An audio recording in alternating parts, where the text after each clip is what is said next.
Esses 10 lavatórios foram colocados sobre bases que se chamam Neshonote. 5 do lado esquerdo do templo, que está voltado para o norte, e 5 do lado direito, voltado para o sul. Puseram nesse mesmo lugar o grande vaso denominado mar, para servir de lavatório aos sacerdotes. Eles lavariam nele as mãos e os pés quando entrassem no templo para fazer os sacrifícios, e as cubas serviam para nelas lavarem as entranhas e os pés dos animais oferecidos em holocausto. Fez também um altar fundido de 20 côvados de comprimento, outro tanto de largura e 10 de altura, sobre o qual seriam queimados os holocaustos. Fez do mesmo modo todos os vasos e instrumentos necessários para o altar: caldeirões, tenazes, bacias, ganchos e outros, tão pólidos e de um cobre tão belo que facilmente podia ser confundido com ouro. O rei Salomão mandou fazer também um grande número de mesas, dentre elas uma bastante grande, de ouro maciço, sobre a qual seriam colocados os pães consagrados a Deus. As outras mesas, que não eram inferiores a essa em beleza, eram feitas de diversas maneiras e serviriam para que nelas se colocassem 20.000 vasos ou taças de ouro e 40.000 de prata.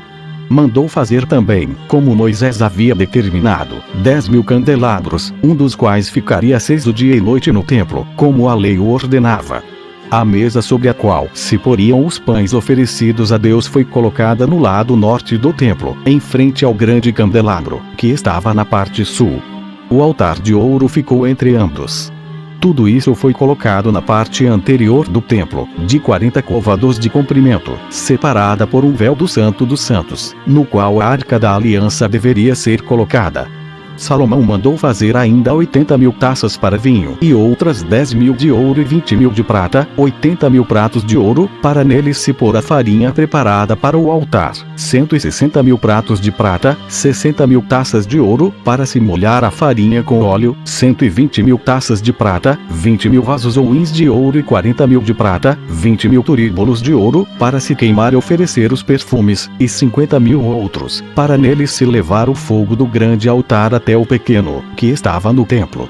Esse grande rei mandou fazer também 1.000 vestes sacerdotais, para os sacerdotes, com túnicas que iam até os calcanhares, e cada qual com seu éfode e com pedras preciosas.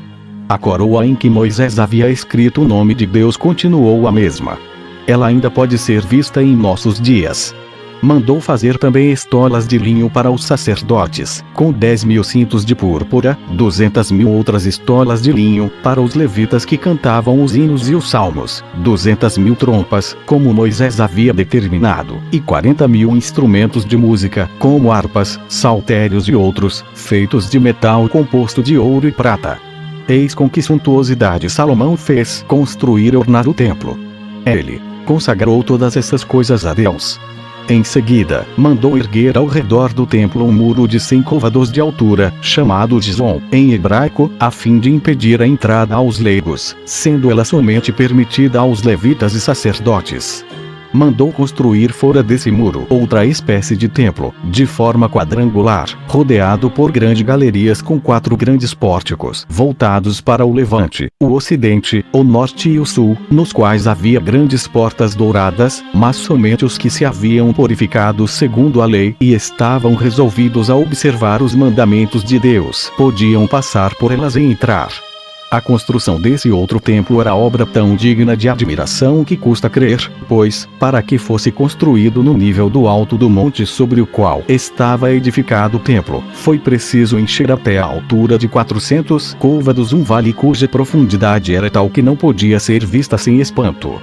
Ele mandou rodear esse templo com uma galeria dupla, sustentada por dupla série de colunas de pedra de um só bloco. Essas galerias, cujas portas eram de prata, foram adornadas com madeira de cedro. Salomão levou 7 anos para realizar essas magníficas edificações, o que não despertou menos admiração que a sua grandeza, riqueza e beleza, pois ninguém podia imaginar que seria possível concluí-las em tão pouco tempo. 328. 1 Reis 8. Esse grande príncipe escreveu depois aos magistrados e aos anciãos que ordenassem a todo o povo que se dirigisse a Jerusalém 7 meses depois, para ver o templo e assistir à transladação da Arca da Aliança. Esse 7º mês estava entre os que os hebreus chamam Tisri, e os macedônios, Hiperbereteus. A festa dos tabernáculos, tão solene entre nós, deveria ser celebrada naquele mesmo tempo. Depois que todos vieram de todas as partes do reino a essa cidade, que era a capital, no dia determinado, transportaram para o templo o tabernáculo e a arca da aliança que Moisés construíra, com todos os vasos de que se serviam para os sacrifícios. Os caminhos estavam todos salpicados com o sangue das vítimas oferecidas pelo rei, pelos levitas e por todo o povo. O ar estava tão saturado de perfumes que de longe eram sentidos. Parecia mesmo que ninguém duvidava de que Deus viria de novo honrá-los com a sua presença naquela nova casa que lhe era consagrada, pois nenhum dos que assistiam à santa cerimônia se cansava de dançar e de cantar incessantemente hinos em seu louvor até chegar ao templo. Eis como se fez a trasladação da arca. Quando se teve de levá-la para o santuário, somente os sacerdotes a tomaram sobre os ombros. Eles entraram e a colocaram entre os 2 querubins, que, como já dissemos, tinham sido feitos de tal modo que a cobriam com as suas asas inteiramente, como um dossel. Dentro estavam as 2 tábuas de pedra, sobre as quais se haviam gravado os 10 mandamentos que Deus pronunciara com a própria boca do Monte Sinai. Puseram diante do santuário o candelabro, a mesa e o altar de ouro, na mesma disposição em que se encontravam no tabernáculo quando se ofereciam os sacrifícios ordinários.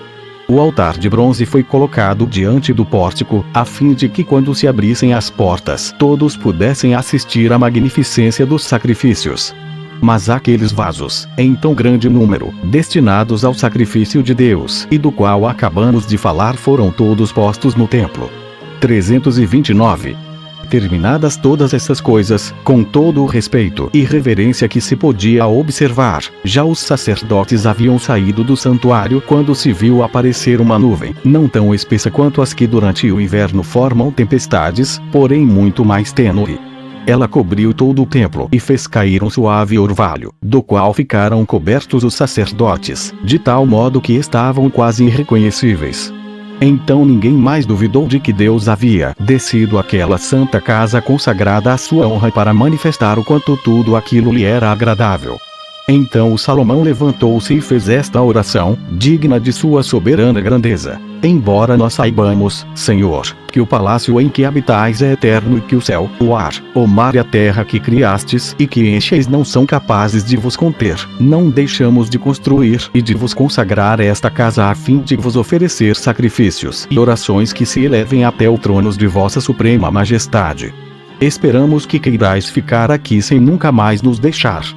Pois, como verdes e sabeis todas as coisas, ainda que honreis com a vossa presença esta santa casa, não deixareis de estar em toda parte, onde vos dignardes habitar, vos que estáis sempre perto de cada um de nós e principalmente daqueles que anseiam dia e noite por vossa presença. O grande rei dirigiu depois a palavra ao povo, falando do poder infinito de Deus, de como é admirável a sua providência, de como ele predissera a Davi, seu pai, tudo o que aconteceria depois de sua morte e de como lhe aprouve, antes mesmo de ele, Salomão, ter nascido, dar-lhe um nome que trazia e declarar que ele sucederia ao rei, seu pai, e construiria o templo. E assim, via-se que Deus já havia cumprido grande parte do que os havia feito esperar, e eles deviam dar-lhe graças por isso, julgar de sua felicidade futura pela presente e jamais duvidar da realidade de suas promessas. O sábio rei voltou depois os olhos para o templo e, estendendo as mãos para o povo, falou ainda a Deus, deste modo: Senhor, as palavras são os únicos sinais de que os homens se podem servir para manifestar-vos a sua gratidão pelos benefícios recebidos, porque a vossa grandeza infinita vos eleva de tal modo acima deles que eles vos são inteiramente inúteis. Porém, como estamos sobre a terra, obra-prima de vossas mãos, é justo que empreguemos pelo menos a nossa voz para publicar os nossos louvores e que eu vos dê, por toda a minha família e por todo este povo, infinitas graças por tantos favores, de que vos somos devedores. Agradeço-vos, Senhor, porque vos aprouve elevar meu pai da humilde condição em que havia nascido a tão grande glória e porque realizastes em mim até este dia todas as vossas promessas.